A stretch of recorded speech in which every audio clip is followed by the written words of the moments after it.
I want to talk about Diego Simeone's current malaise or struggle at the moment with Atletico Madrid. He's been under huge threat because, as of late, Atletico Madrid have not been performing. Um, they have not won in the last 5 games consecutively. They have not kept a clean sheet in quite some time as well. Their team seems to be lacking that enthusiasm, that verve, that rigor and vigor that we all love about this side, revolutionized and revived and under Simeone. And questions start to be raised in Simeone's direction whether he should leave. And I think we need a bit of perspective. That's what I'm going to say. I think it's clearly the first struggle that we've seen Atletico go through or experience in quite some time, and definitely the first time under Simeone in his 8 and a bit year tenure. So I just wanted to give a bit of perspective on this, and it's a very unfortunate situation because this is an Atletico Madrid that is coming against the backdrop of a kind of a farewell tour of the greats. Godin left, Juan Fran left, Felipe Luis left, Griezmann left, Gabi left a while back. Key players, really. Key players of that 2013-2014 side that won the title have left, leaving a kind of a fractured spine, if you like. They spent 244 million euros in the summer, and over half of it attributed to the João Felix signing. They bought also Hermoso, Lodi, Llorente, and some other players that I don't have on top of my head, but they invested quite a lot. This is the thing, and this was seen as a kind of reborn year, the rejuvenation or transitional, and a part of a rejuvenation where this year will be a transitional year. And what we're seeing is actually a regression, a kind of significant radical regression. And the main reason is that it's not out of tactics or out of date or out of sync. There is an issue in terms of the players and the profile that characteristically do not match with the ideals of Simeone. If you look at this side, it's a very technically gifted and able side that like to hold the ball a lot more and like to look for the killer pass. They are fast on the ball, but they're not quick passers. They like to contract and go narrow, as we saw against against Real Madrid on Saturday. They tend to go narrow, which is obviously against against a Madrid midfield that is very firm and stable. And quite narrow themselves. It kind of fitted the They're not very narrow, they're not wide, but they're not very narrow. They're kind of central, that kind of dominate the core of the pitch. Kind of played to their hands, really, because they could pass out wide to Vasquez or to Vinicius or to Mendy, who played fantastically well, I must say. Gave a lot of options and a lot of space out wide, and then on the counter, when they do get the ball on the turn of play, Correa, who's not really a kind of second striker, he's a winger technically, or even a lateral midfielder, struggles to link up with Morata, who is always distant. He even had this problem at Chelsea. It's very difficult to get to him. He's a very aloof and distant player, where the ball has to be at his feet. Azpilicueta, there was that relationship on the continent between Azpilicueta and Morata, the high balls and the kind of long thread passes, and where players were running and Hazard was running literally at him. He's a player where he needs to be spoon-fed, and this doesn't work at Atletico Madrid. So there's an issue in terms of the profile. Technically able, although not to say technically able, but still immature. They haven't yet reached their true form technically, but they are more of a technically oriented side in essence.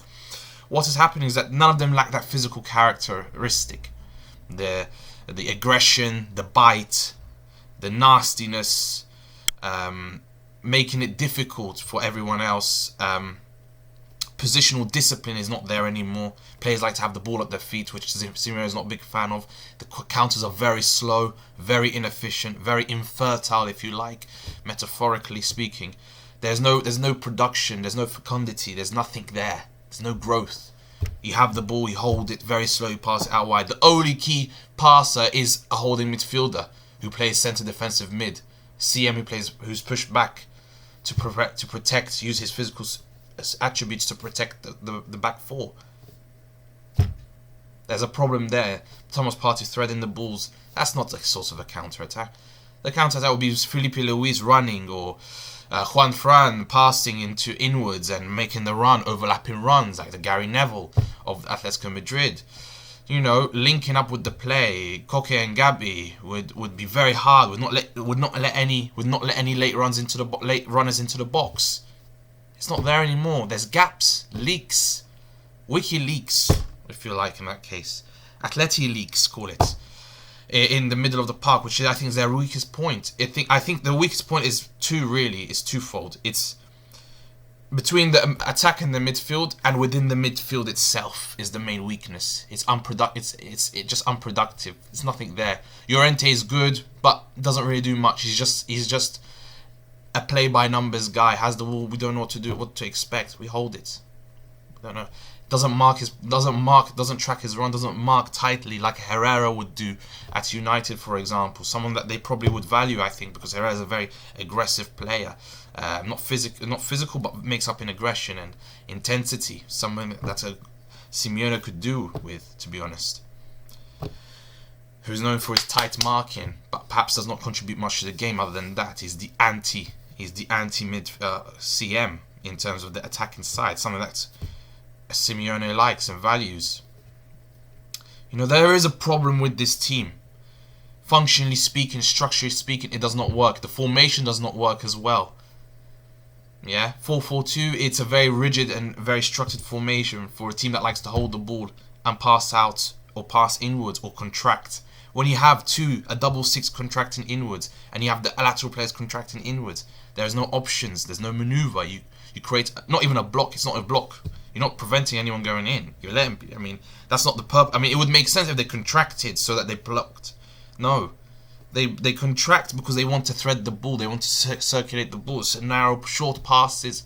But they pass to each other too many times. There's no other alternative option. So what do?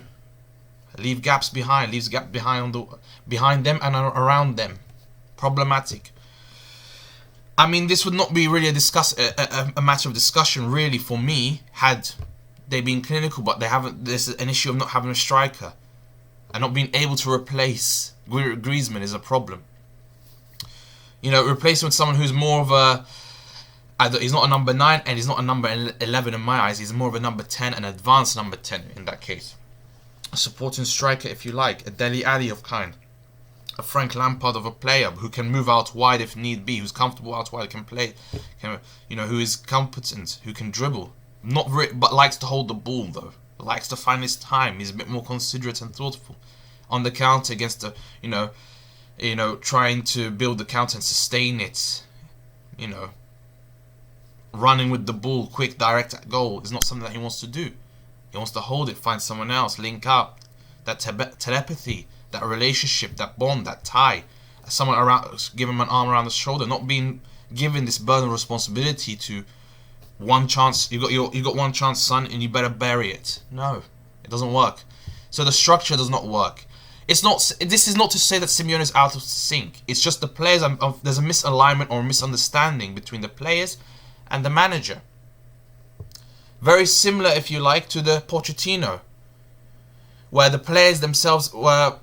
To a certain extent, the players have become disenfranchised with what the manager has got to say, has got to offer. But one is with investment, and the other one is with the same players. Pochettino was with the same players, and the players got tired of his tactics, of his demanding tactics that they saw as being unproductive, not really getting them anywhere, counterproductive to be precise. Under Simeone, we brought these new players, but these players, they need time, and they're from teams that are more possession-based, possession-oriented, technical-based. They're not really physical players. They need to grow into it. They need to develop with the pace of meet the expectations and the demands of the manager, and develop that physical core, if not that intestinal fortitude. Well, intestinal fortitude, point in the stomach, but yeah, they don't have that mental strength, that grit, that hard work, that sacrifice. No, it's a set of individuals who are very good in the set, who are good individuals, but as a team they're not really a collective. They don't have that that he said this the well-known quote he said about his playing style and him as a manager. He likes a player like a Thiago. He described it of Thiago, who runs with the ball like a man with a knife between his teeth, clenched between his teeth, meaning that he's ready to fight. If he loses the ball, he drops the knife. If he's in a situation, he's ready to fight. It's a fight or flight situation. Yeah. If you lose the ball, if something happens, you have to be alert, fight. If you drop the knife, if you lose the ball, you're ready to fight. Someone who's cautious about losing, about being exposed, but is ready to get it back, to attack. That's the idea. That's the logic. And they don't have any player who's like that.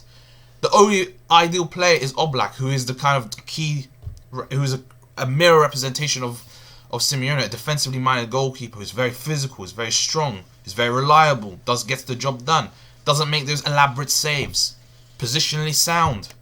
In my opinion, the best goalkeeper in the world. Yes, Alisson's perhaps more well-rounded, but positionally speaking, there's nobody who's more stable, you feel more comfortable, more secure around than Oblak.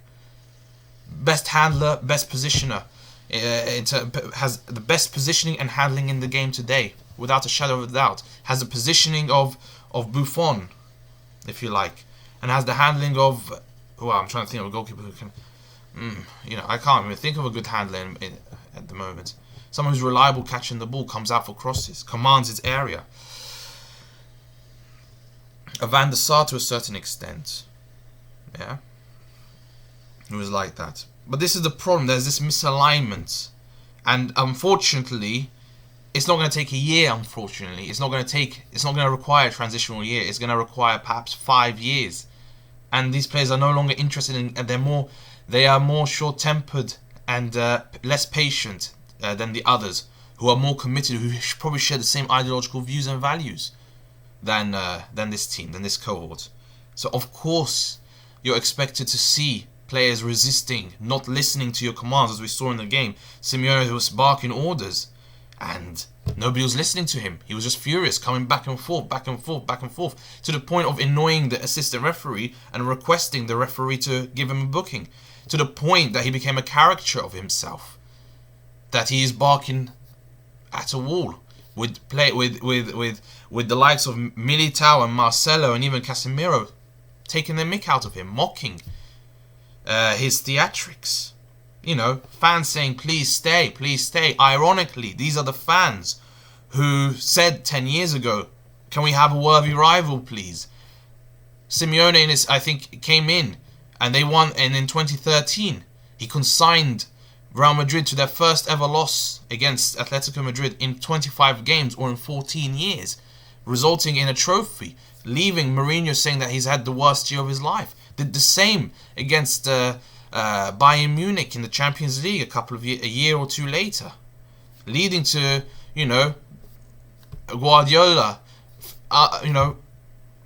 unable to fulfill his dream of winning the Champions League for the third time, and in Germany especially, some saying it's a failure, materially speaking. This is the guy who has revolutionized the game in Spanish football, bringing preeminence to Atletico Madrid, if you like, dominance, breaking the duopoly, by reviving the 4-4-2, which works so well with players who have those characteristics. You have a Scolzi and a Giggsy in Gabi and in Koke, not respectively, the other way around, but yeah. You have a tough defender like Godin, who's been replaced by Hermoso, who's not even getting into the squad, who's been out of form. You have someone like Felipe Luis, very aggressive, quite a physical defender. Doesn't look like it, unseemingly so, but he is. And you got someone who's been replaced by Lodi, or Lodi, who's just who's just a guy who's in free for all, who's just roaming, has no discipline whatsoever.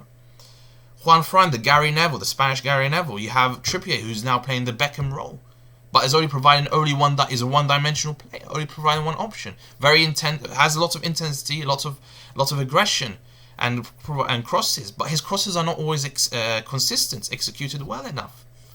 And now he's become a main focal point of the attack. What's happened? You had the likes of Thiago, who was so nimble and quick, very intuitive player, not technically sound, neither technically sound nor tactically disciplined back in the day in Porto and in Chelsea. You know, that's why Mourinho got rid of him.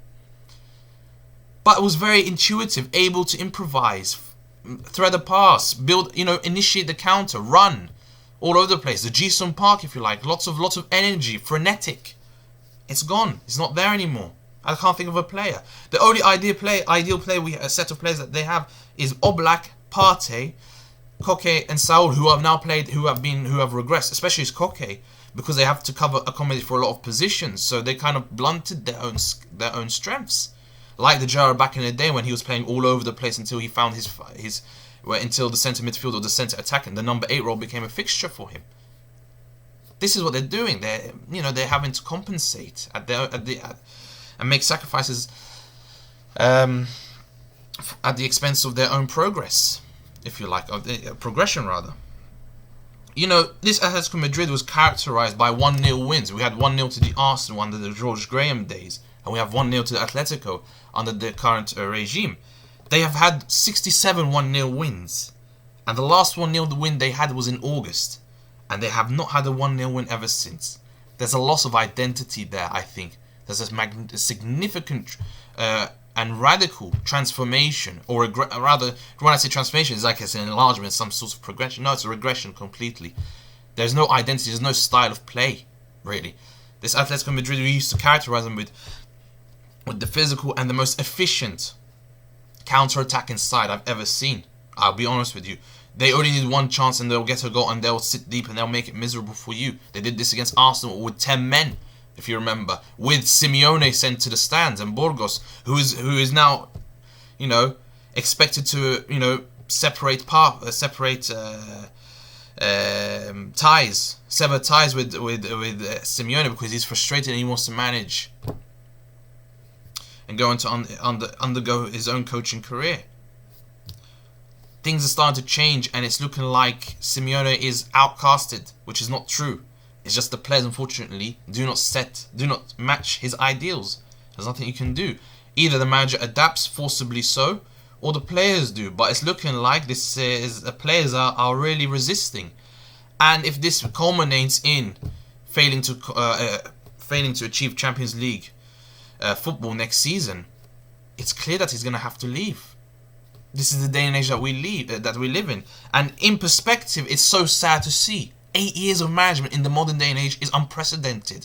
And on top of that, year after year, almost a trophy per year, even more unprecedented. It is like Spurs under Pochettino with trophies and lots of trophies. 7 trophies in 8 and a bit years. Incredible.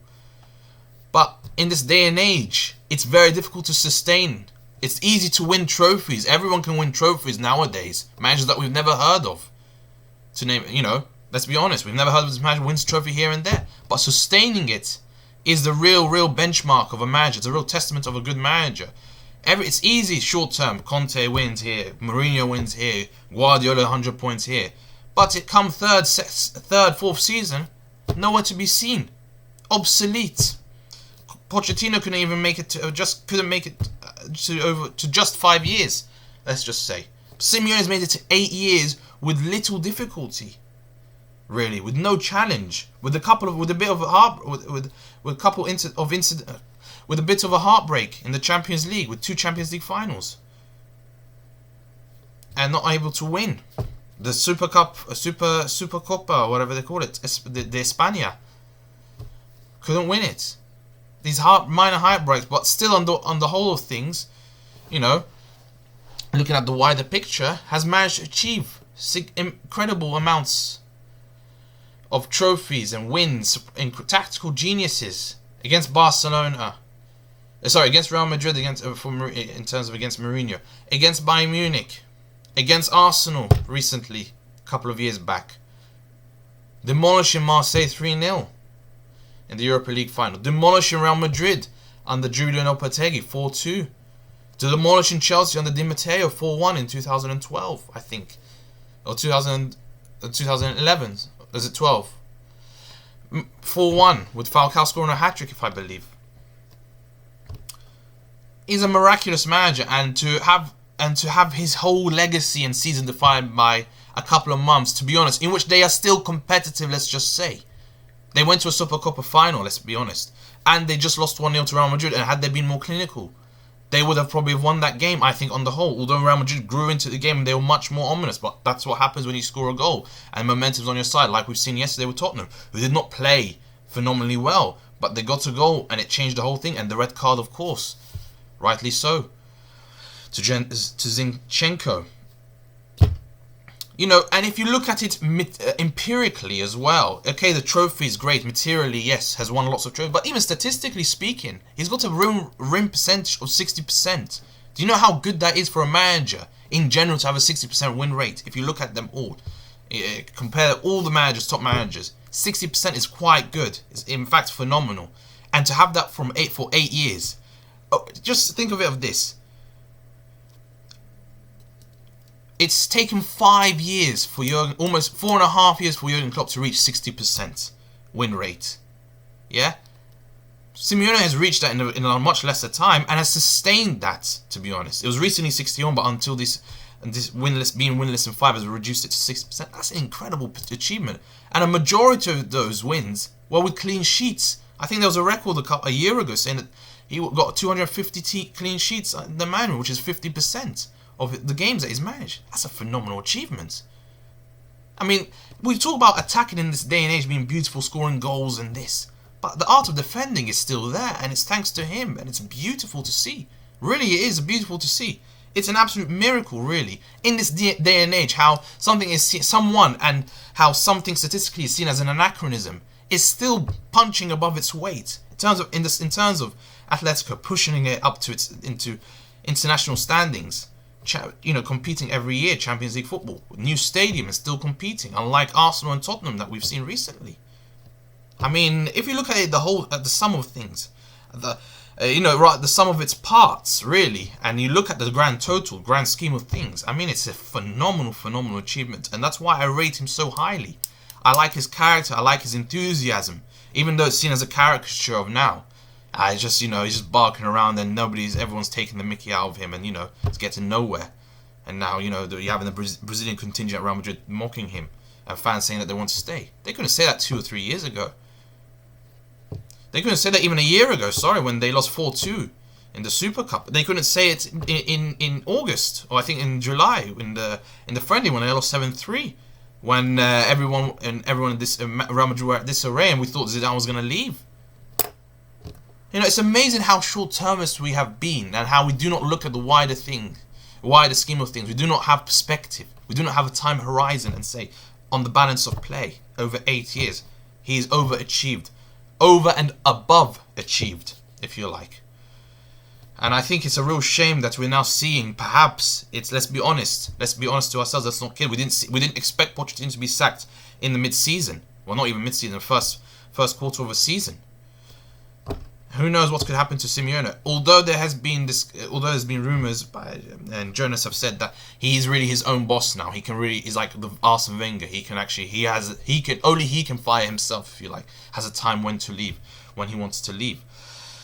Only he sets the narrative, and rightfully so, I must say, because I think he's words for it. But knowing him, not knowing him personally, but knowing him as a manager and the caliber of his football and his style and his ambition, let's just say, always actually very positive manager. If he hears interviews, very positive, very philosophical manager, I must say. He's not this negative, downbeat manager. Very honest, very upbeat. If you listen to his interviews, you see he's very articulate, very all about energy and motivation. For a manager seem too defensive and too regressive in his style of play, is the way he commands is very enthusiastic, very positive, and it's really nice to see. Anyway, it's a paradox that I just wanted to divulge on. But I just want to say, if you look at the wider scheme of things, I think to make Atletico Madrid competitive, win the title so early on to his career. Win 2 Europa Leagues, compete consistently in Europe, 2 finals in the Champions League, 2 European Super Cups against Champions League opposition, let's just say, those who won the Champions League in Chelsea and in Real Madrid. Super Cup final, beat Barcelona, remember that. They were 2-0, I think they were, 2-0 down, they managed to win it 3-2, or 2-1 down, they managed to win it 3-2. I mean, that's incredible in itself in the last 7 minutes. Yes, Barcelona imploded, but still, I mean, against Barcelona, out of all teams. Okay, yes, it's become, perhaps you could say now because they blew it, they kind of bottled it against Liverpool and against Roma. Yes, okay, it might be a theme now, a running theme, but still, the last 2 minutes and to Steve shows that they still have that fight.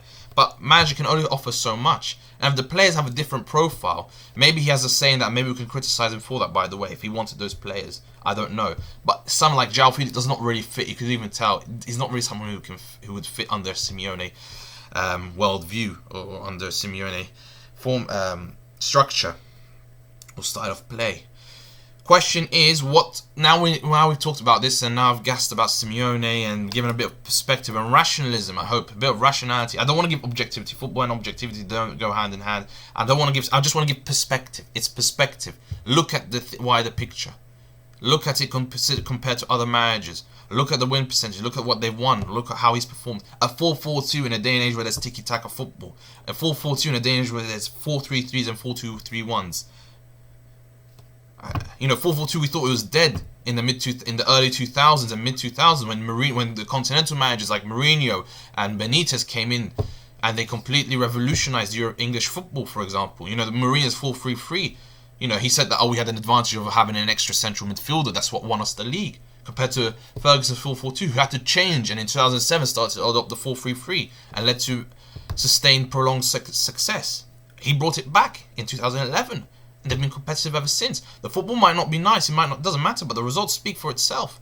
And the results should be more than enough, more than a justification, more than a valid justification for him to stay and for him to carry things through. Unfortunately, had these been the right set of players, it would be a different story. These kind of players, ironically speaking, suit someone like a Mauricio Pochettino.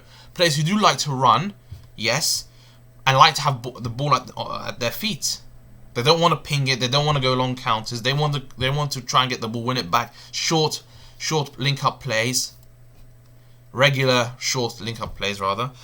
That's something that's a Pochettino. And a 4-2-3-1 would be perfect, with João Felix perhaps being in the 1. You never know. If you want to, I don't see him as a number 9 or 11, but if you want to, increase the feather in his caps or put more weapons in his armory, in his artillery, increases ammunition, why not? I mean, especially under Pochettino, who's known to be an educator and especially has a love for the youth, an understanding, energía universal, as he says, universal energy in what he believes in, although whatever. Anyway, those kind of abstractions and those kind of whatever concepts, he has that kind of connection with, which kind of resonate with the players, with younger players. So he does have that kind of connection, but maybe he can transform or increase the versatility in João Felix by accommodating to his style of play. Okay, we'll play to your style, but we want you to push up a lot more, go into the box a lot more, rather than dilly-dally in the box and be too slow. Advance, vamos.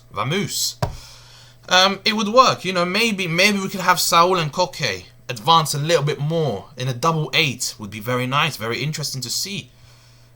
Or maybe we could, and if that's the case, actually, forget about what I said about João Felix. João Felix can play the number 10 role, and we can have a Morata in the number 9 role. That would be very nice. And when you can have Thomas Partey and Llorente in the midfield, in the centre of midfield, very nice. This is something that Tottenham used to do. Not in a double, because we don't. Or if you want, use Correa and Vitolo as wingers, playing lateral roles like they did with Son and Mora. This is something that's made for him in a new stadium with young players. It sounds like Tottenham all over again, really. So I do see the implications that maybe one Argentine for another who seems to have the better, whose characteristics and ideals, whose ideals are more aligned with the characteristics of the squad, with the profile of the squad. This is not to criticize Simeone or to say Pochettino is better or not. Because I'm saying on the one hand, Simeone, look at what he's done. He's done what basically Pochettino has done with trophies. But look, on the other hand, Pochettino works with players, has an understanding with players, and these players seem to be more receptive to his thoughts, to his style of play. So maybe they both, it's a reinforcing, it's not a dialectic per se, but it's some sort of disparate reinforcement between two managers on the, two sides of the same coin, two managers of the same coin, if you like, of the same Argentine peso. I'm just saying, I'm just putting food for thought there. It's a possibility. Why not? Why not? If not, Gallardo as well? I heard that he is a good manager who plays in a 4-4-2 and can play in a 4-2-3-1 as well.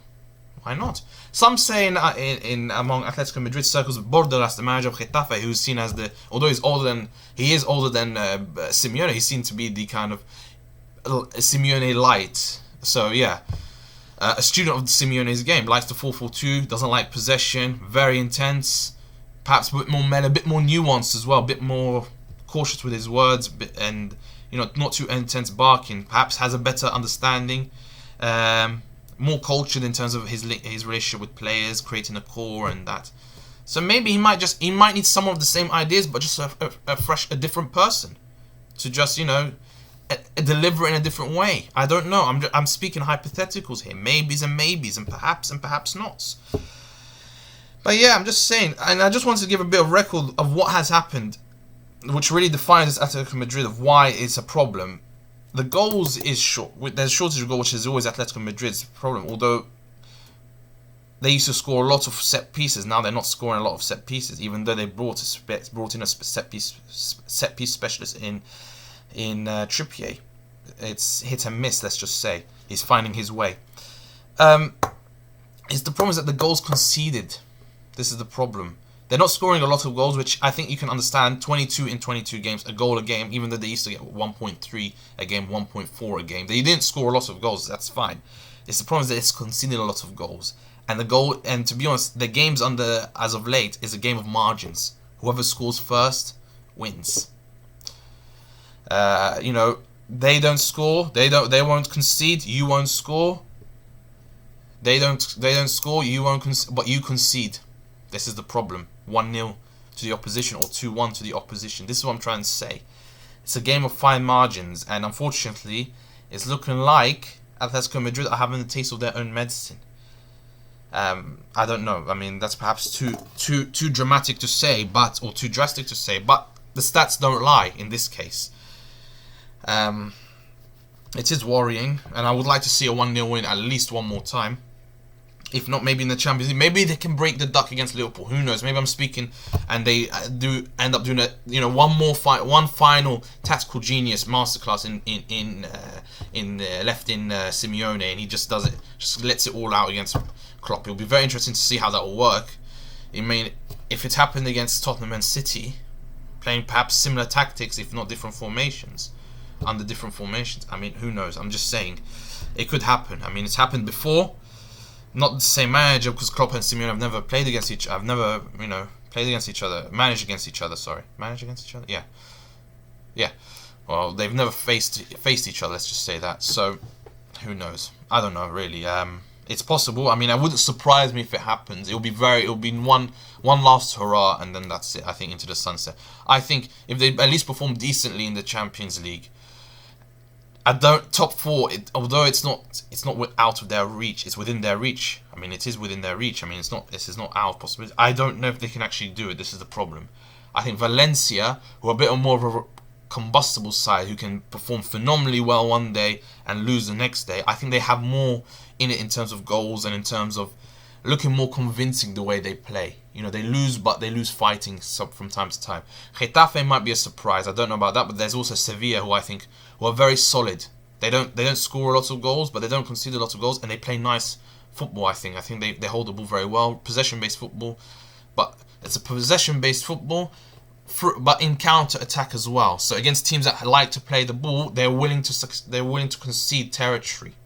But on the counter-attack, they play that kind of dynamic football that Julian Lopetegui likes. So they do hold the ball, but if they lose it, and if they see an onslaught of attack, they'll absorb it and then play the counter. And they do score goals. Although, again, an out-and-out striker since Ben Yedder left has been a problem. I mean, De Jong, is it De Jong? Yeah. Luke De Jong, yeah. It's been a bit I mean, he's just found form, rediscovered form, but he was a bit poor before the Christmas break. So I don't know. We'll see what will happen. We'll see what will happen. I don't know. I mean, let's just hope that I'm being too presumptuous in my commentary here, and just speaking too early before Atletico Madrid do a madness, as they'd say. Simeone on his final Cholo Simeone kind of trademark performance, just leaves it late, maybe, one last bang and say, you know what, this is the best I can do. And I think, honestly, this is prepared best. This team is set up perfectly for Pochettino, in my opinion.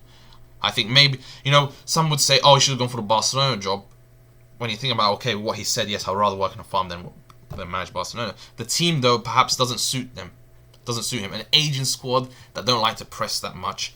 They like to hold the ball a bit too much. Suits Setien's style more than it does with Pochettino. Whereas this Atletico Madrid is young, that need a bit of direction, and do not like and seem to be quite confident enough to reject from the outside Simeone's style of play, as we've seen.